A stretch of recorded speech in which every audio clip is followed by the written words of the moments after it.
Hi everyone, I'm Dr. Jacob Corzine. I'm looking forward to presenting to you today. I've seen some of the lectures that you've done so far, and it's a wonderful service that you're providing for all of us. My greetings to you from Concordia University, Chicago, where I'm a professor, an assistant professor for theology. Today I want to talk to you about freedom without having been freed, a concept of a merciless world.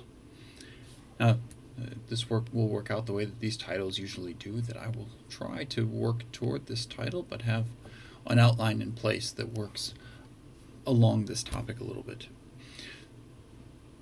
What I want to present to you begins with the early to mid 20th century German theologian Hans Joachim Iwand. I'll give you a little bit of background on Iwand and on his lectures on believing and knowing that are probably from 1959. And then I want to talk to you about a few different kinds of bondage.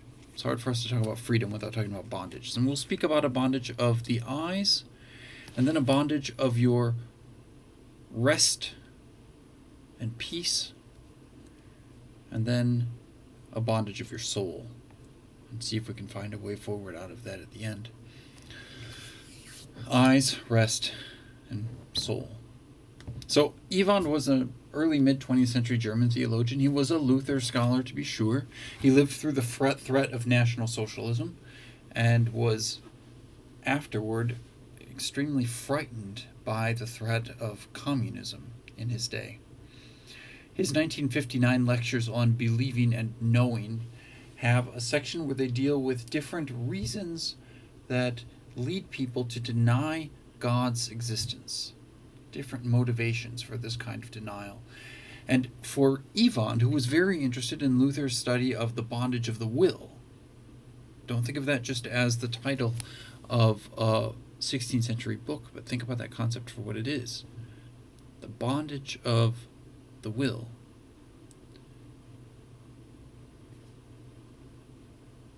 For Iwand, the denials of God's existence are tied up in an inability to break out of that bondage and see the truth about God. And so when we speak of the denial, or the three denials that we'll look at, we're going to think of them in terms of bondage. Bondage of the eyes, that a person can't see God. Bondage of rest, that a person is unable to allow God to act. And bondage of the soul, which we'll get to at the end here. These kinds of bondage or enslavement have in common that they show no mercy and that they refuse the act of mercy. Okay, we'll see. We'll see that freedom isn't just the opportunity to do what God regards as good, it's freedom to perceive God at all. We'll see that there's no freedom without mercy. And we'll see that a would-be freedom, not grounded in mercy, is no freedom at all, but in fact the worst bondage of all. So let's start with the bondage of the eyes. We want to be careful to think about a bondage of the eyes, an inability to see, as the right way to begin a denial of God. A denial of God is not just a belligerence. Sort of we can imagine how the sinner angrily denies God. But there we, frankly, ascribe too much freedom to the sinner. The sinner is bound to deny God because he's so restricted in his sight that he cannot see God. And so even when his reason is in order, it has to assess that God does not exist. This is concupiscence, the Augustinian formulation of sin that is being turned away from God. We have this in Augsburg Confession Article 2 already, where Melanchthon defines original sin.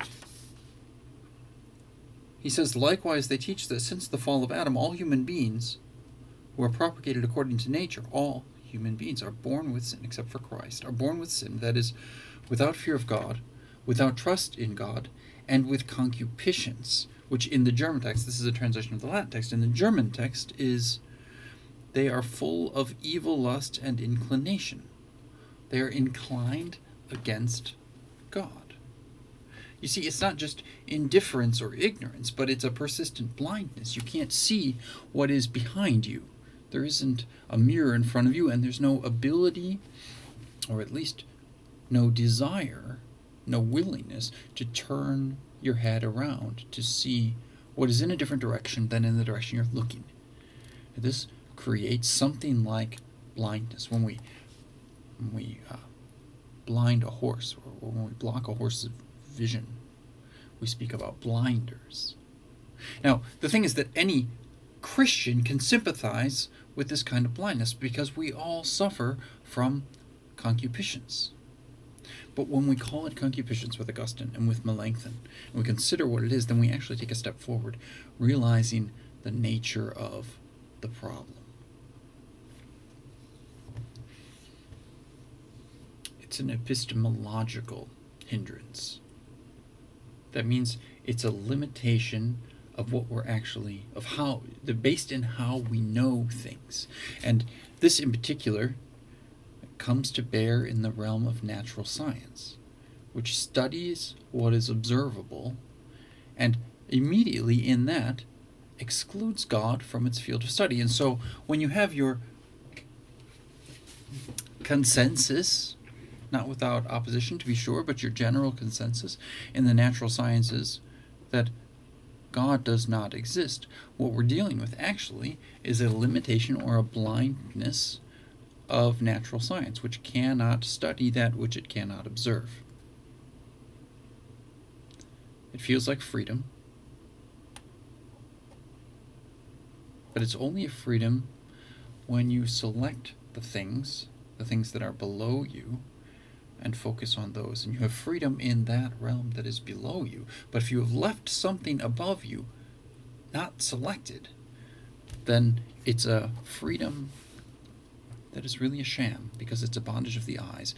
Not a blindfold, not complete lack of sight, but like blinders on a horse so that you only see in one direction. Or like a fixed telescope, where the actually interesting thing that you would like to focus the telescope on is behind you. You have no way of knowing that if you can only look in the direction that it is pointed.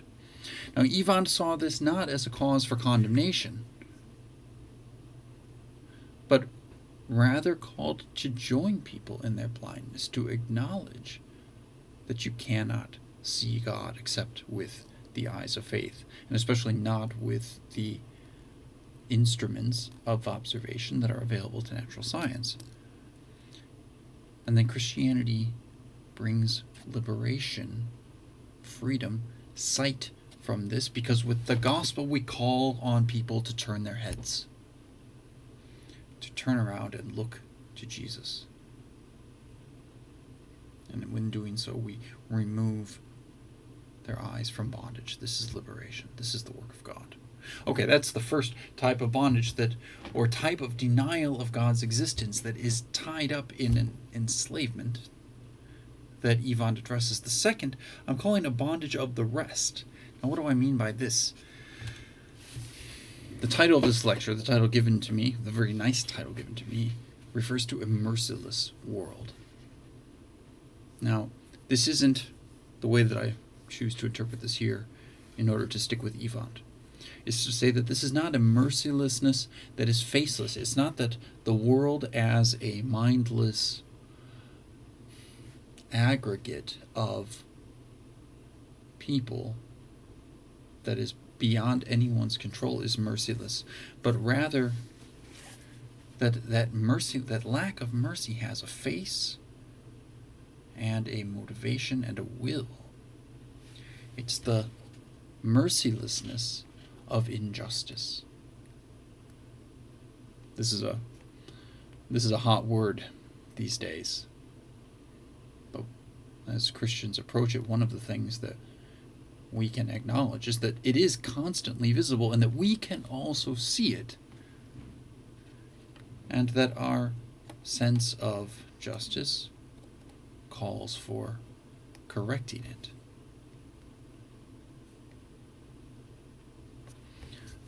The mercilessness is this, that experience of injustice takes you captive, and maybe especially has taken the world today captive, so that the need to somehow have justice consumes people. And it consumes them in a way that has the appearance of righteousness. In other words, in a way that people are able to justify. And because it appears righteous, because it opposes injustice, it seems compatible with Christianity, it seeks the welfare of the poor and the sick and the needy, and imprisoned those who, through no fault of their own, are the recipients of injustice. But this merciless pursuit of justice is different. It's different than Christianity because you can never do enough to satisfy it. So we have to take this in a couple of steps. This terror of injustice is real. The scriptures address it. Jesus knows about it in the Sermon on the Mount. Iwand treats this as the Sermon on the Mount heard without Jesus who preaches it. If you don't understand that the one who preaches the Sermon on the Mount is also the one who died for sins, who atoned, who reconciled you with God, then the Sermon on the Mount is demanding beyond belief. It goes through the commandments one after another and shows you not just what you should not do, but what you owe your neighbor, and what you owe your neighbor is never fulfilled. It's an infinite standard, with special attention to those who face injustice, to the meek, the persecuted, the mourners, the hungry. And so then the denial of God goes like this. If he is the one who claims to have as his instruments the authorities that we see, the governmental authorities, the employment authorities, then he is the one who sanctions all of this injustice. And then the denial goes like this. If the God you're proposing to me sanctions all of this injustice, I want no part of him. If God's essence is to provide for righteousness and justice, and there is no righteousness and justice, then either he's not there or I need to provide it. And this is all around us. The observation of injustice justifies constant action in the name of compassion, in the name of a response to injustice. But it's a tall order to assume responsibility for what is actually God's responsibility, and people crumble and break underneath it. And we see it today, that rage and anger are the things that follow. And finally, godlessness, not in the sense of sinfulness, although that also, but godlessness in the sense of a life and mindset and belief system that is completely incompatible with God. If you are responsible for justice, what role do you assign to God? And so to Iwand's point again, this is the Sermon on the Mount without its preacher.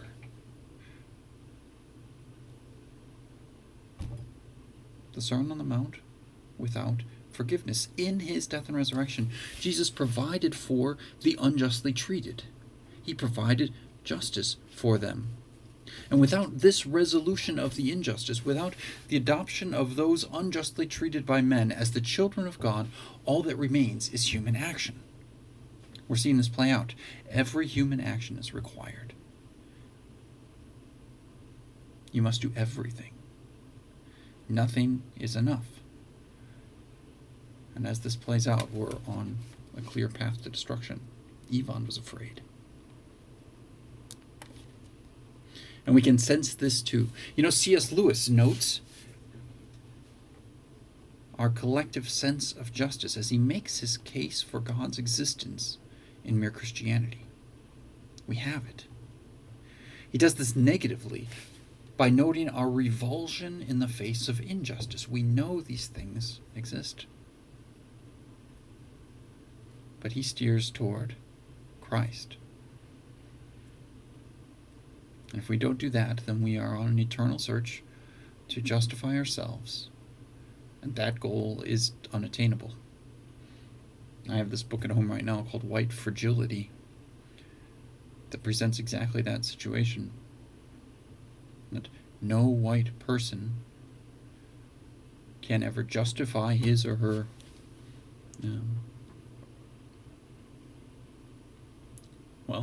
the book would say whiteness. His or her, but that's the identity that the book gives you. And so if you can't justify it, you're left, and this is the option that the author leaves you, you must continue always to try, but knowing that you will fail.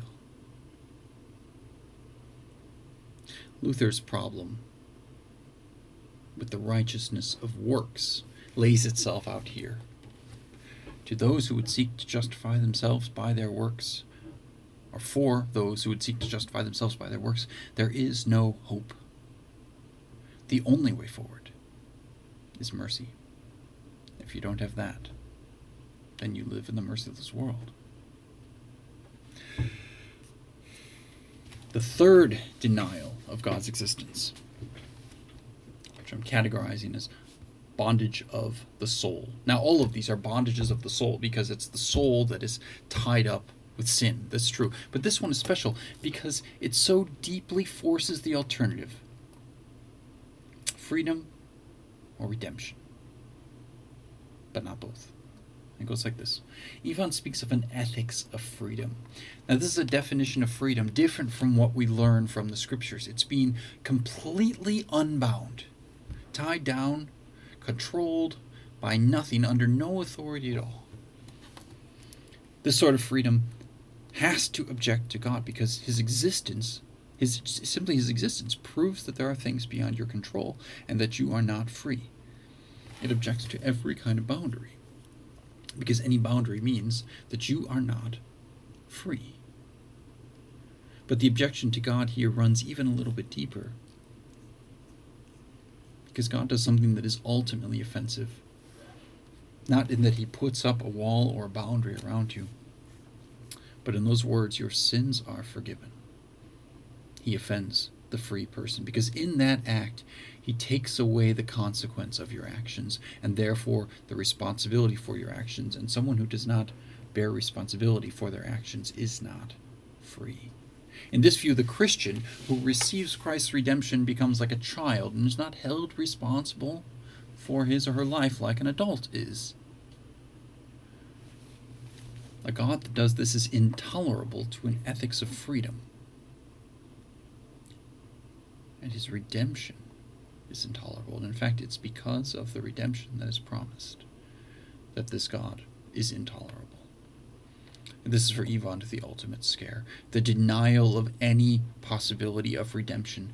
Taking away redemption doesn't take away the need for redemption, just like taking away mercy doesn't take away the need for mercy.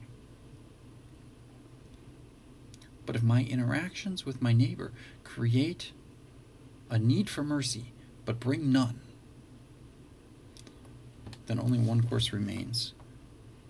This person is utterly alone. The neighbor cannot help. The neighbor is only a source of pain.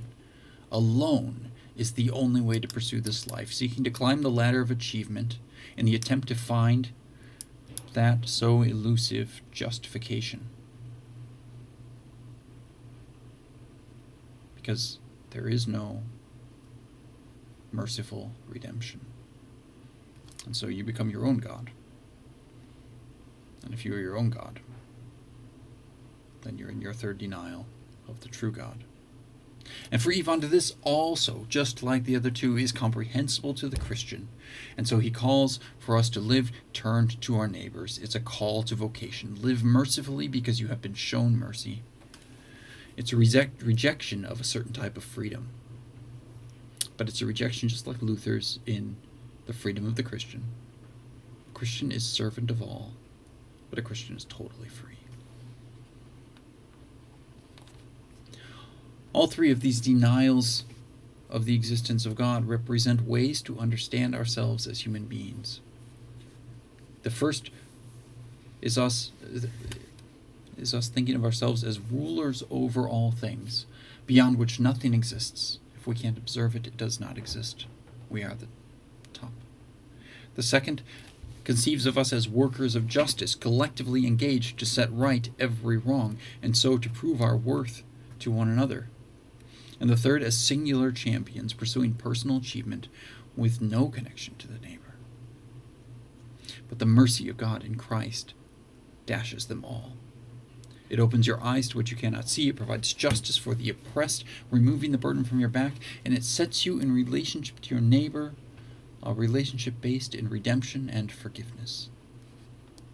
For Iwand, these anthropologies, these understandings of humankind, must step back in the face of the anthropology of the true man, Jesus Christ. He is the antithesis of these approaches. We learn to know ourselves in him. He dashes the idolatry of self and creates faith in the true God, and with it brings the true freedom. He frees your eyes to see. He frees your life to rest. He frees your soul for redemption.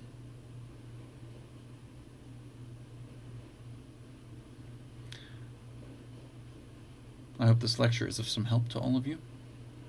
I wish you God's rich blessings.